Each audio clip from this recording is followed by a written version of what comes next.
विभागामध्ये अशा पद्धतीचे फाईल तुमच्या पुढे आणून तुमच्याकडून सही करून घेण्यासाठी लाच घेतली जाते आहे अशा प्रकारच्या तक्रारी खूप मोठ्या प्रमाणावर आल्या होत्या आणि त्यानंतर हा अँटी करप्शनचा सापळा रचला गेला असं सुद्धा सांगितलं जात आहे। तर अशा पद्धतीच्या काही फाईल बळजबरीनं तुमच्या पुढे आणून त्या सह्या केल्या जात होत्या का अधिकाऱ्यांना? नाही, असं तर कधी घडलेलं नाही, कारण त्याची प्रक्रिया जी आहे सुनावणी वगैरे घेणं, त्या प्रक्रियेनंतर जी फाईल सुनावणीनंतर ज्या पद्धतीनं त्याला स्टे देणं किंवा त्याला निलंबनच करणं, काही दिवसासाठी त्याच्याकडून त्या अपूर्णता ज्या असतील तर त्या पूर्तता झाल्यात किंवा नाही त्याची शहानिशा करून त्याला त्या पद्धतीनं रिलीफ देणं, ही प्रक्रिया ही रुटीनमधली प्रक्रिया होती, त्या पद्धतीने होत होतं। कुठंच कधी असं बळजबरीनं बाबा ह्या सह्याच करून द्या किंवा ह्याची पूर्तता आम्ही नंतर करून घेऊ असं कुठलंही नाही। परिपूर्ण पेपर जमा करून घेऊन त्या त्रुटीची पूर्तता करून त्याचं जाब घेऊनच आपण पुढची कार्यवाही करत होतो। वेगवेगळ्या बातम्या अशा पुढे येत आहेत की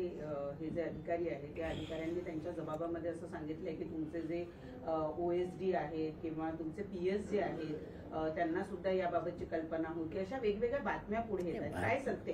बातम्या वेगवेगळ्या येतात, मी त्या ऐकतो, परंतु तसं कुठंच सत्यता नाही आणि राजू ढेरंगे यांनी सुद्धा असं कुठल्याही प्रकारचं सांगितलेलं नाही। त्यांनी स्वतःसाठी मी घेतले अशाच पद्धतीचं त्यांचं वक्तव्य आहे। तुमची सुनेत्रा पवार यांची भेट झाली, खरं तर सध्या तुमच्यावर प्रचंड नाराजी व्यक्त केली जाते अशा पद्धतीची माहिती समोर येते। सुनेत्रा पवारांचं तुमचं काय बोलणं झालं? पक्षातून देखील एक नाराजीचा सूर आहे। नाही, नाराजी म्हणण्यापेक्षा झालाय तो प्रकार मला सुद्धा न ऐकण्यासारखा, न म्हणजे खपवून घेण्यासारखा असा असल्यामुळे ते पक्षाचे प्रमुख आहेत, म्हणून त्यांनी नाराजी व्यक्त केली म्हणण्यापेक्षा सूचना केली की बाबा असा प्रकार जर झाला असेल, खरंच त्याची सखोल चौकशी करण्याच्या संदर्भात त्यांनी सुद्धा त्या ठिकाणी ती तयारी दर्शवलेली आहे।